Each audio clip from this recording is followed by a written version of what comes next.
Bonjour à tous, j'espère que vous m'entendez bien. On va faire un petit test son avant de démarrer. Vous devez avoir en fait une petite icône sous forme de main à votre droite. Est-ce que vous pouvez cliquer dessus si vous m'entendez bien?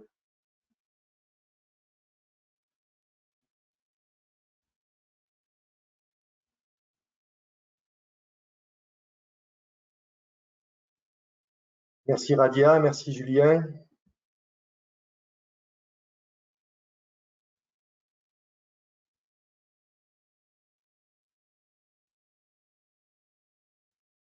Vous avez également la possibilité de poser des questions.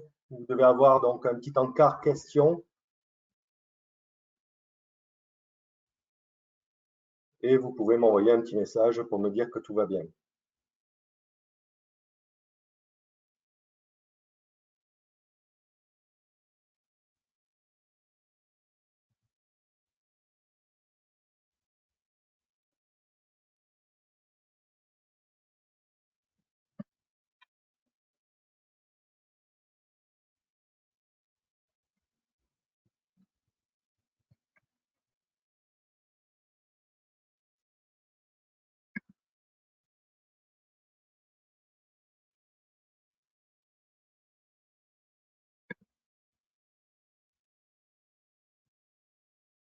Donc il est 11h33. On va attendre 2 minutes supplémentaires, que tout le monde puisse se connecter à ce webinaire.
Bon, écoutez, il est 11h35, on va pouvoir commencer.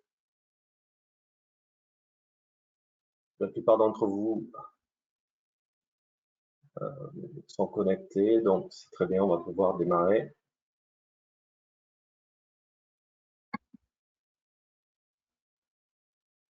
Donc bonjour à tous, je suis ravi de vous accueillir pour ce mini-webinaire, j'ai envie de dire, qui va durer à peu près une demi-heure. Hein. C'est le temps qu'on souhaite consacrer en fait à cette présentation sur les métiers du courtage et du crédit.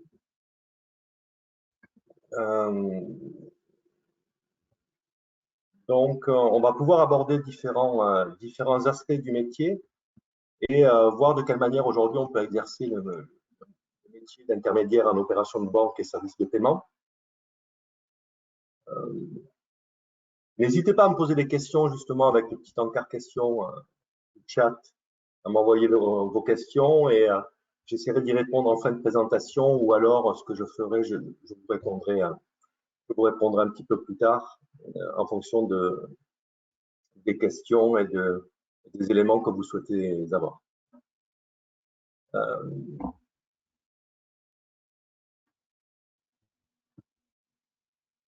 Donc, quels sont les objectifs en fait de ces mini-webinaires? Comment ça marche? Tout simplement, hein, ils ont la volonté en fait de vous apporter des réponses aux questions que vous pouvez vous poser sur comment faire en fait pour pouvoir devenir intermédiaire en opération de banque, comment travailler donc dans le milieu du crédit et notamment du crédit immobilier, maîtriser un petit peu les obligations et responsabilités de la profession, qu'est-ce que vous devez faire, quel est le passage obligé, j'ai envie de dire, pour pouvoir travailler dans ce secteur-là, et bien sûr vous apporter des clés pour être plus efficace dans la conduite de votre activité. Rapidement, un petit mot sur nous, LB Consulting. Nous sommes spécialisés dans le secteur du conseil et de la formation. Donc, on exerce depuis 5 ans maintenant. Bien sûr, on est un institut de formation référencé et certifié. Donc, 10 collaborateurs permanents. Vous avez dû en avoir certains au téléphone ou alors par mail, d'ores et déjà. Et 20 formateurs spécialisés dont je fais partie. Donc, nous réalisons 2 types de formations, j'ai envie de dire principales, des formations donc auprès des particuliers et afin de leur proposer des habilitations ensuite pour pouvoir travailler dans certains secteurs d'activité. Je pense notamment à 3 secteurs d'activité dans lesquels nous sommes spécialisés, à savoir l'immobilier, l'assurance et la banque. Donc, on propose ces habilitations-là, justement pour permettre aux particuliers d'accéder à des fonctions dans ces métiers. Et on réalise également des formations auprès des professionnels, formations obligatoires, donc formation annuelle obligatoire pour les professionnels donc, de l'immobilier, de l'assurance et de la banque. Donc, nous sommes constamment, j'ai envie de dire, en relation avec les professionnels. Et nous avons une bonne idée, j'ai envie de dire, de leurs attentes et de leurs difficultés aujourd'hui à réaliser leur métier. Et donc, nous proposons des formations qui vont leur permettre, en fonction des événements et de ce qui se passe d'un point de vue légal et juridique, pour pouvoir articuler, j'ai envie de dire, leur métier et être plus efficace dans la proposition commerciale. Je veux dire, on a une philosophie chez LB Consulting qui est très simple, c'est que nous mettons en fait le client au centre de la table, tout le temps. Dans nos formations, qu'elles soient formations initiales auprès des particuliers ou formations continues, nous avons comme philosophie de mettre le besoin du client et les attentes du client en fait au centre de la table et au centre des débats. Et le but donc, c'est d'articuler l'ensemble des directives. On va avoir aujourd'hui la directive sur le crédit immo notamment, l'ensemble des directives et des lois et des règles juridiques autour en fait du besoin et des attentes clients. Comment transformer en fait, si vous voulez, les obligations, les contraintes en opportunités commerciales.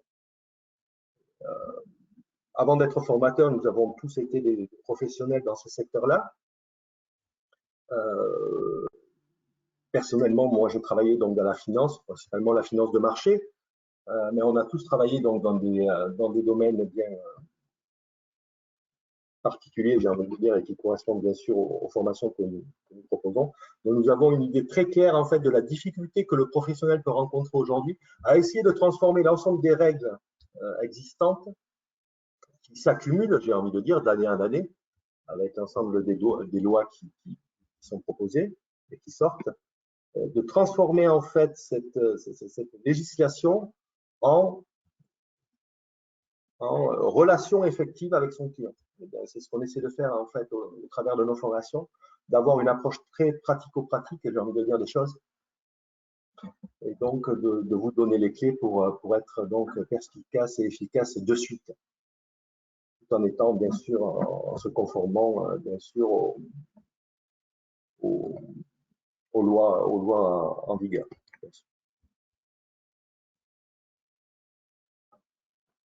Donc, nous avons la chance de travailler avec de multiples partenaires, également d'autres organismes de formation. de manière à compléter, j'ai envie de dire, notre offre. Donc, auprès de certaines banques, bien sûr, auprès de certaines agences IMO et auprès de grands courtiers, à l'assurance notamment.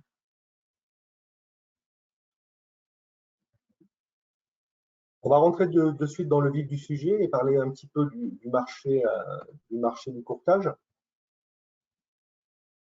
Alors, il faut savoir que le marché du courtage, c'est un marché qui est en plein essor. Courtage crédit, bien sûr. Beaucoup plus développé dans certains pays, notamment les pays anglo-saxons, mais il faut savoir qu'à la France, on rattrape grandement notre retard. C'est rentré, j'ai envie de dire, dans les mœurs auprès des particuliers de faire appel en fait à un courtier, tout simplement pour déléguer en fait la négociation à un professionnel. Rares sont les particuliers qui peuvent faire le tour des banques, le tour des organismes financiers pour la recherche d'un crédit. Et donc, j'ai envie de dire, c'est rentré dans les mœurs. Les particuliers font plus volontiers appel en fait à un courtier pour aller chercher justement les meilleures offres du marché et déléguer ainsi le pouvoir de négociation à un professionnel. Donc, il y a l'habitude donc de gérer. L'avantage du courtier également, c'est la proposition de différentes solutions. Donc, le courtier s'engage à proposer un certain nombre de solutions en fonction donc, des attentes et du besoin du client. Et ça, c'est un sentiment de confort, j'ai envie de dire, pour le particulier. Donc c'est un marché, c'est une profession en plein essor.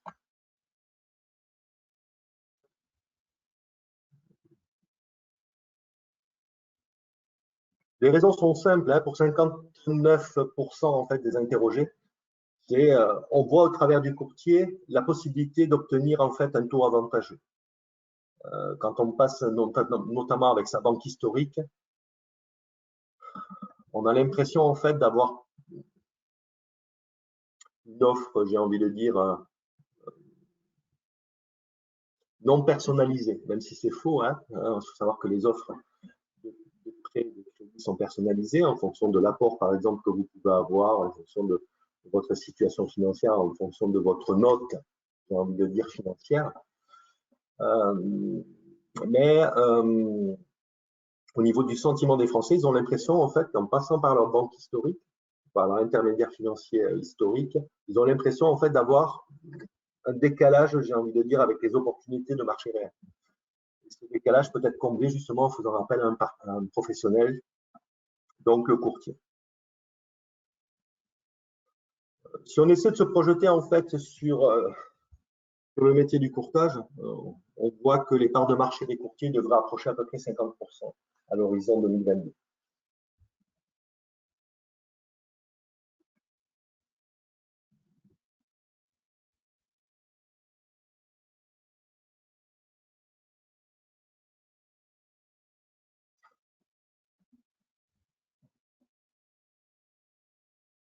Également, avant de venir à la directive sur les crédits immobiliers, il y a eu quand même notamment quelques changements à partir de fin 2019 au niveau de la demande et l'obtention de crédits. Il y a eu quand même, qu'on le veuille ou non, un durcissement en fait des conditions d'octroi de crédit, et ça vous pouvez le voir auprès des banquiers si vous en faites la demande. Donc, le Haut Conseil de stabilité financière a mis un petit peu le haut là, j'ai envie de dire, sur l'obtention de crédit. Et il a rappelé en fait aux intermédiaires financiers de respecter en fait les ratios d'endettement, je pense notamment au niveau des crédits IMO, hein, mais l'ensemble des crédits, bien sûr, dedans. Donc, les ratios d'endettement de 33%, et pour les crédits IMO, ne pas aller au-delà de 25 ans au niveau des remboursements. Donc, il y a eu un léger durcissement, j'ai envie de dire, au niveau de l'octroi de crédit. Vient se greffer à ça un problème au niveau du calcul du taux d'usure. Alors, le taux d'usure, c'est quoi? C'est le taux maximal que l'on peut proposer en fait à un particulier, même à une entreprise, donc à un tiers, pour réaliser son opération. Alors, le taux d'usure est calculé, c'est très simple, hein, il est calculé en fait sur les taux moyens pratiqués au cours du dernier trimestre, auquel on ajoute un tiers, tout simplement. Et il faut savoir que dans ce taux d'usure, notamment, on prend comme référence le taux annuel effectif global. Alors, le taux annuel effectif global, et ça fait partie donc de la directive que l'on va voir, la directive crédit immobilier. Pour ce calcul de taux annuel effectif global, on incorpore dans ce calcul en fait l'ensemble des frais inhérents en fait à l'obtention du crédit. Donc, est inclus bien sûr le taux facial, est inclus l'ensemble des frais inhérents, les frais de dossier par exemple, est inclus également l'ADE dedans, l'assurance décès emprunteur. Donc en fait, on se retrouve dans des situations où on est certains organismes de crédit, pour certains particuliers, eh bien, on se retrouve déjà dans la zone rouge donc, du taux d'usure. On dépasse, si vous voulez, le taux d'usure. Donc, ça éloigne également certaines populations de l'obtention de prêts et de crédits. Donc, je dirais qu'il y a ce double effet ciseau, hein, d'accord. Le Haut Conseil donc, de stabilité financière qui vient rappeler, j'ai envie de dire, et qui vient renforcer les conditions d'octroi de crédit en rappelant en fait les taux d'endettement maximum et les durées maximales de remboursement. Et également l'effet ciseau avec le taux annuel effet taux d'usure, hein, qui en fait, avec les taux extrêmement bas que l'on a actuellement, eh bien, on se retrouve très facilement en fait, lorsqu'on incorpore l'ensemble des frais inhérents à la constitution d'un dossier de prêt, on se retrouve très facilement en fait en zone rouge de taux d'usure. Donc, on peut voir depuis la fin 2019 en fait un durcissement au niveau de l'obtention et l'octroi de prêts.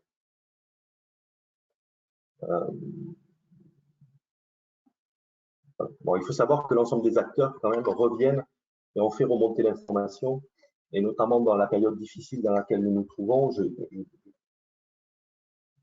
pas fait de présentation ou de préambule par rapport à la situation dans laquelle nous sommes tous à l'heure actuelle et les difficultés économiques et financières que ça engendre pour l'ensemble de la population. Et je suis sûr que par rapport donc à ces nouvelles difficultés, ces nouveaux challenges pour le pays, les assouplissements par rapport à ces règles vont intervenir rapidement pour 2021 et pour qu'on retrouve, j'ai envie de dire, un dynamisme et un niveau d'activité le plus rapidement possible.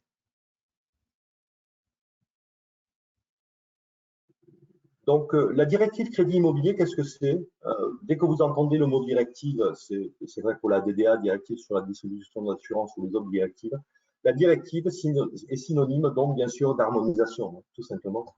Une directive donc est une loi européenne qui doit être donc par définition ensuite intégrée en loi nationale. Et donc, la directive crédit immobilier, donc c'est une directive européenne qui vise donc à encadrer la, la distribution en fait de crédit immobilier. Elle fait suite bien sûr à la crise financière de 2008-2009. Le but est d'encadrer en fait l'activité de distribution de crédit de telle manière à pouvoir, à chaque étape en fait de la distribution, pouvoir bien s'assurer en fait que le crédit est adapté aux attentes et aux besoins du client. Donc, il y a un certain nombre, j'ai envie de dire, d'étapes à suivre obligatoires pour le professionnel, de telle manière à pouvoir s'assurer que le client soit également assuré, en fait, de pouvoir remplir ses obligations en termes de crédit.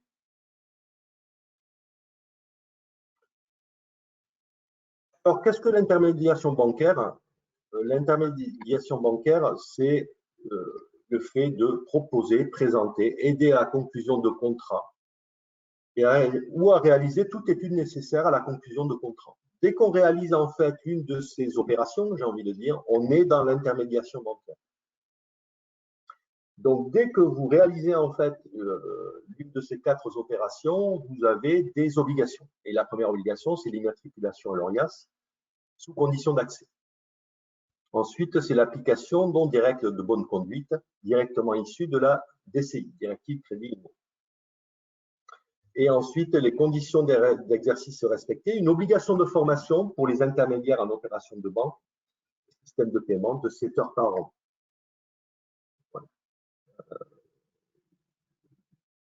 Donc, ce sont des formations, le cadre de ces formations est relativement large, on peut intégrer beaucoup de choses dans ces formations, notamment la relation client, l'approche besoin, quel type de questions poser à son client, le devoir de conseil, obligatoire ou non, le devoir de mise en garde, voilà, un certain nombre d'éléments. C'est un cadre relativement large dans lequel on peut donc insérer pas mal de sujets en fonction donc, des attentes des professionnels et ainsi se différencier d'année en année et donc de proposer des formations complémentaires. Alors, les conditions d'exercice. 5 conditions d'exercice en fait pour pouvoir réaliser l'intermédiation. Principe d'équité, d'honnêteté, transparence, professionnalisme et respect des droits et des intérêts des clients. Donc, c'est la première règle, j'ai envie de dire, des règles, c'est partie des 5 principes, j'ai envie de dire, des règles de bonne conduite. Il faut savoir qu'au niveau de l'intermédiaire, vous avez le choix du statut, en fait. Vous avez 4 catégories, si vous voulez, d'intermédiaires en opération de banque et système de paiement. Donc, les courtiers, les mandataires exclusifs de banque, les mandataires non exclusifs de banque et les mandataires d'un IOBSP. On dit un mandataire de courtier, un mandataire exclusif de banque ou un mandataire non exclusif de banque. Donc, l'immatriculation, on l'a vu, est l'une des 5 conditions d'accès à la profession d'IOBSP, ORIAS. Il y a également une justification de compétences ou de capacité professionnelle à exercer donc ce métier. Il y a également une condition d'honorabilité ou absence de condamnation, si vous préférez. Vous devez également souscrire une assurance en responsabilité civile professionnelle et la production d'une garantie financière en cas de maniement de fonds. Alors, il faut savoir qu'au niveau des conditions d'exercice, il en existe des générales qui sont communes donc à tous les statuts d'IOB. Et il y en a de spécifiques réservés à certains statuts, je pense aux courtiers notamment, avec le devoir de conseil qui est obligatoire, contrairement aux autres IOB, où le devoir de conseil peut être un devoir complémentaire dans leur activité.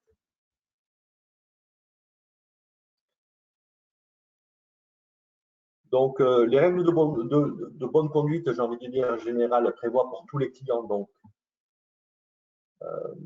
6 informations d'entrée en relation. Lorsque vous rentrez en relation avec votre client, qu'il soit professionnel ou particulier, vous avez un devoir, un document d'entrée en relation, si vous voulez, un DER, on appelle ça, document d'entrée en relation, avec donc une obligation de présentation, si vous voulez, et vous êtes obligé de passer donc par cette présentation et par ces éléments, j'ai envie de dire. Donc, on voit que, en fait, les directives, je parle au pluriel parce que pour les autres métiers, c'est exactement la même chose, les directives européennes viennent toucher directement à la manière dont nous conduisons, en fait, notre activité. Non seulement elles proposent une standardisation, j'ai envie de dire, des éléments de présentation aux clients. Je pense notamment à la fiche FIS, notamment fiche d'information standardisée européenne, qui donc une fiche de présentation du crédit immobilier, par exemple, à vos clients. Tous les crédits immobiliers aujourd'hui, tous les prêts immobiliers sont présentés avec cette fiche-là standardisée d'information. Cela permet en fait aux particuliers de pouvoir comparer une offre par rapport à l'autre. Au niveau des assurances, on a exactement la directive d'assurance, on a exactement le même principe, à savoir une standardisation en fait des éléments de présentation. Mais également, les directives nous poussent à suivre, j'ai envie de dire, un chemin bien balisé, j'ai envie de dire, au niveau de notre conduite de l'activité. Donc, ça touche concrètement notre manière de faire, notre manière de présenter les choses. Donc, je reviens au niveau des informations d'entrée en relation, l'identité et bien sûr l'information relative à l'IOBSP, bien d'exclusivité ou non éventuelle avec des établissements de crédit. Je travaille avec tel organisme de crédit et tel autre, point final. Ou alors je suis indépendant et je peux travailler avec n'importe quel, en fait, avec n'importe quel établissement de crédit sur la place. Adresse et réclamation et de médiation en fait de la consommation. Identification des établissements représentant plus d'un tiers en fait du CA de l'IOBSP. Les coordonnées de la CPR, donc l'autorité de contrôle prudentiel et de résolution, qui est l'organisme de tutelle en fait de l'ensemble des IOB. Et donc si l'IOB propose ou non un service optionnel de conseil en crédit. On a vu que le service de conseil en crédit était obligatoire uniquement pour le courtier et non pas pour les autres statuts. Alors bien sûr que le mandataire de courtier a la même obligation que le courtier lui-même, à savoir une obligation de conseil. On est d'accord. Pour se greffer à ça, en fait, des règles spécifiques, des règles de bonne conduite spécifiques en fonction, en fait, du client. Donc pour les consommateurs, on va rajouter en fait 5 règles supplémentaires. L'évaluation des connaissances et de l'expérience du client quant à l'opération de banque envisagée, au travers de questionnaires. Exposition des conséquences de crédit sur la situation financière du client, donc devoir de mise en garde. Recueil des informations relatives de ses ressources, charges, crédits. Nous sommes obligés de passer par une étude patrimoniale avant de faire toute proposition. Il y a également un devoir d'explication avec description des caractéristiques essentielles et bien sûr les détails de mise en œuvre si je propose un service optionnel de conseil en crédit.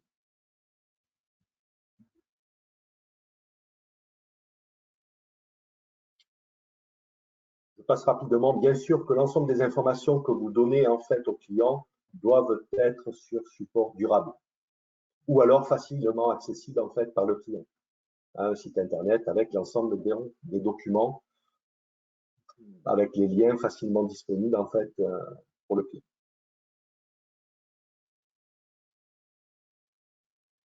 Également, en fonction du client, viennent s'ajouter des spécificités en fonction du crédit que vous proposez. Donc, pour les crédits à consommation, et des obligations spécifiques listées donc dans les articles que vous pouvez voir à l'écran, L312-1, R312-1 du Code de la consommation. Bon, c'est des spécificités, notamment, je pense, un exemple au niveau de crédit à la consommation, les montants maximum en fait que l'on peut allouer sous ce type de crédit, 75 000 euros. Et également pour les crédits immobiliers, d'autres spécificités, excusez-moi, L313-1 et R313-1. Je pense notamment au calcul du taux annuel effectif global et comment est-il calculé et quel type de frais est intégré en fait à l'intérieur de ce. Donc, vient se combiner en fait aux règles de devoir et aux règles de bonne conduite générale, des règles de conduite spécifiques par client, mais également par type de crédit. Voilà ce qu'il faut retenir.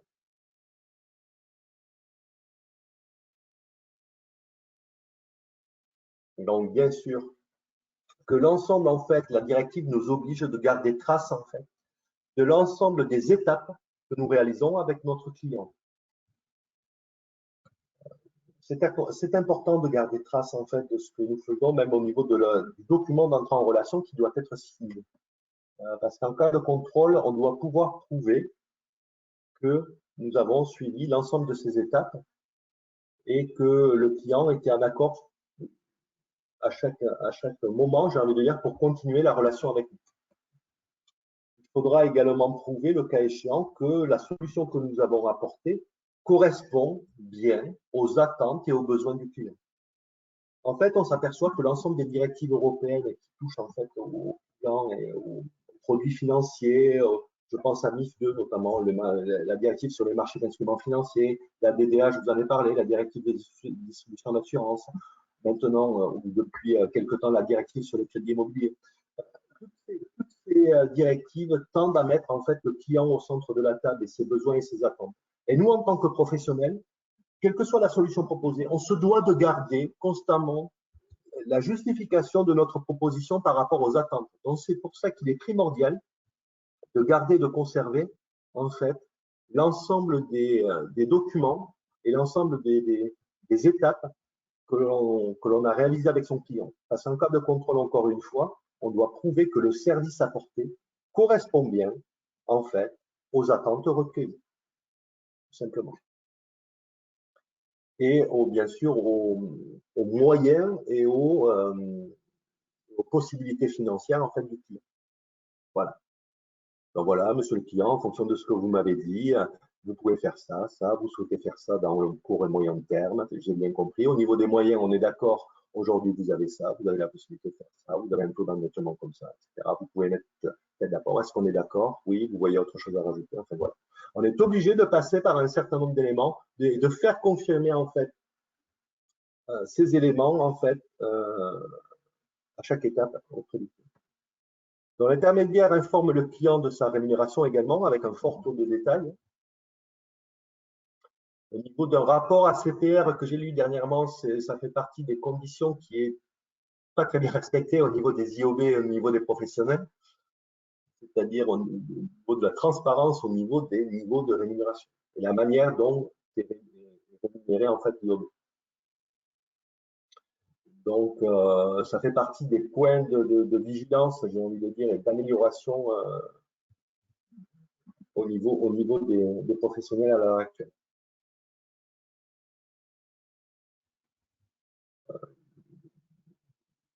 Donc, au niveau des formations que LB peut vous proposer aujourd'hui, en termes donc, pour devenir IOB et pour pouvoir pratiquer donc l'ensemble de ces métiers, vous savez que donc en fonction de ce que vous voulez faire, vous avez plusieurs statuts IOB, plusieurs formations IOB si vous voulez. Vous avez l'IOB niveau 1 qui va vous permettre donc de travailler en tant que courtier, donc qui demande 150 heures en fait de formation.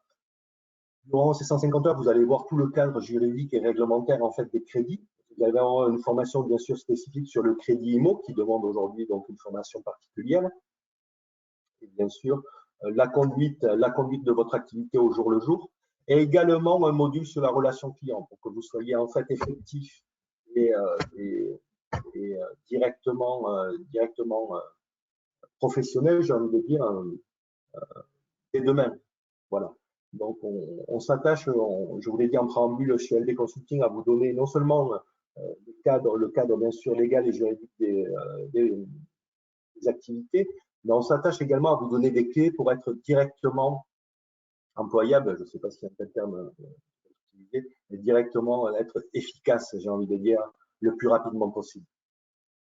Donc l'approche client, il y aura toujours un module sur l'approche client, sur voilà, comment être directement efficace dès demain, que ce soit au téléphone, en face à face, en visio, voilà, comment traiter en fait d'un point de vue commercial avec son client dès demain. Donc, livret 1 IOB courtier, ou pour les mandataires, également, on a le livret IOBSP niveau 2, qui demande 80 heures. Mais c'est vrai qu'on encourage la population à réaliser plutôt le livret IOB niveau 1. Ça va vous permettre vraiment de pouvoir toucher l'ensemble de la profession et d'avoir, bien sûr, au niveau des connaissances, un bagage beaucoup plus important. Nous proposons également des formations conseillers clientèle. Alors, c'est quoi? C'est bien sûr livret IOBSP niveau 1, plus la relation client. C'est ce que je vous disais tout à l'heure. C'est-à-dire qu'on intègre dedans la relation client, l'approche besoin. Qu'est-ce que l'approche besoin aujourd'hui?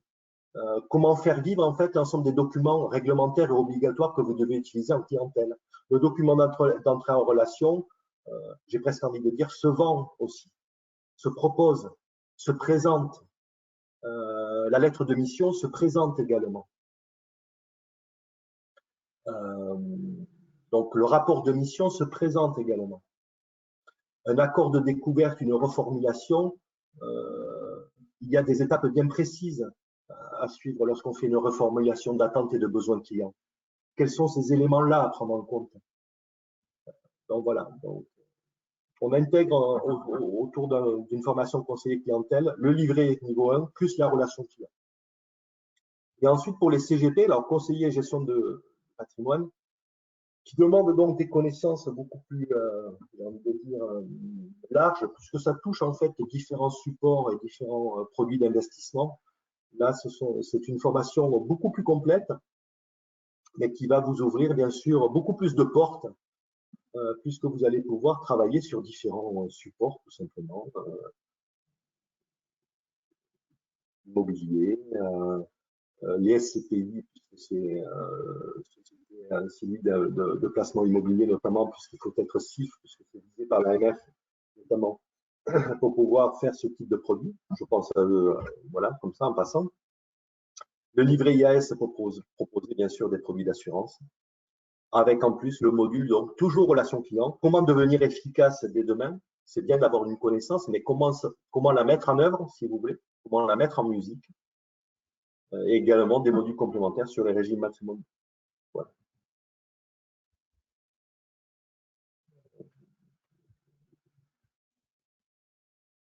Je vous invite donc à nous contacter chez LB Consulting. Vous avez l'ensemble des informations.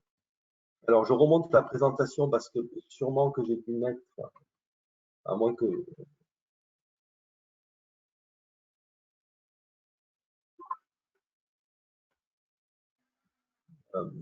non, j'ai pas mis la slide correspondante. Je vous invite à nous contacter, donc LB Consulting directement. Hein, vous tomberez donc sur Sylvie ou sur Hélène, qui vous donneront donc l'ensemble des informations sur les parcours et surtout, on prendra le temps de discuter surtout de votre projet à vous personnel. Qu'est-ce que vous souhaitez faire? Quelle est votre vision vous aussi à court ou moyen terme? Qu'est-ce que vous aimez, quel type de produit vous aimeriez travailler? Dans quelles conditions? Voilà, afin de définir avec vous plutôt d'abord, j'ai envie de dire, un parcours idéal pour vous, un parcours idéal de formation. Quelles sont vos contraintes aujourd'hui? Quel temps vous pouvez accorder en fait à la formation?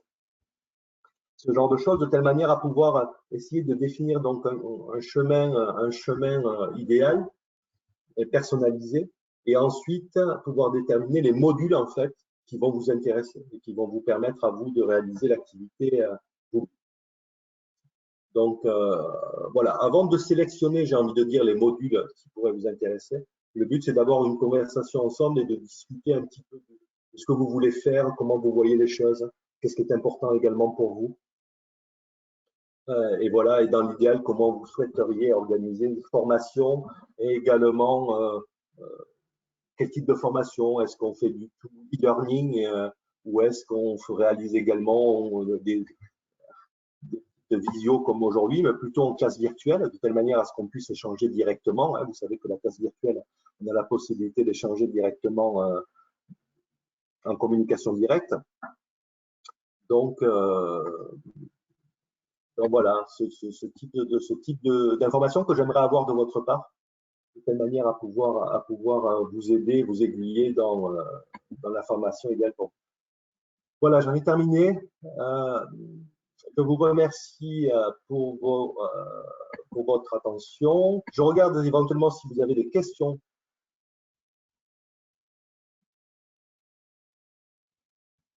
Pour le conseiller clientèle, la formation, la relation client, et en plus, oui, elle vient se greffer en fait déjà la formation IOBSP niveau 1 que vous avez. Et elle est complémentaire en fait. Elle vient en plus, hein, effectivement. Va vous donner les clés pour être directement efficace dès demain, pour maîtriser ce qu'on appelle l'approche besoin. Vous aurez besoin de cette approche besoin. Elle est devenue force de loi, hein, l'approche besoin aujourd'hui. Elle est un petit peu en opposition de ce qu'on appelle l'approche produit. Et en fait, c'est devenu, j'ai envie de dire, une obligation de maîtriser cette approche clientèle-là, tout simplement, qui est très simple en fait à maîtriser. Mais elle nous oblige à passer également par un certain nombre d'étapes, j'ai envie de dire, qui sont devenues obligatoires. Si vous souhaitez avoir un peu plus de détails sur certaines formations, formation CIF, à quoi ça sert, qu'est-ce que je peux faire avec la formation conseiller en investissement financier, par exemple, quel type de support je serai amené à proposer si je fais une formation CIF, est-ce qu'elle me correspond, quel niveau de connaissance en produits financiers je dois avoir, est-ce que je dois avoir un niveau d'études également prérequis avant de devenir CIF, etc. Je vous invite encore une fois à contacter LB Consulting et donc à demander à Sylvie ou à Hélène, en fait, l'ensemble des éléments que constituent ces formations. Et elles sont là, en fait, pour vous répondre et pour vous apporter l'ensemble de ces précisions.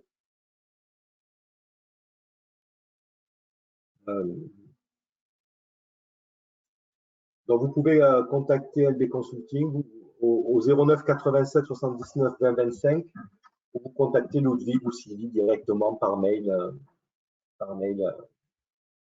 et ils vous répondront dans la journée. Voilà. Y a-t-il d'autres questions? Rapidement, je regarde.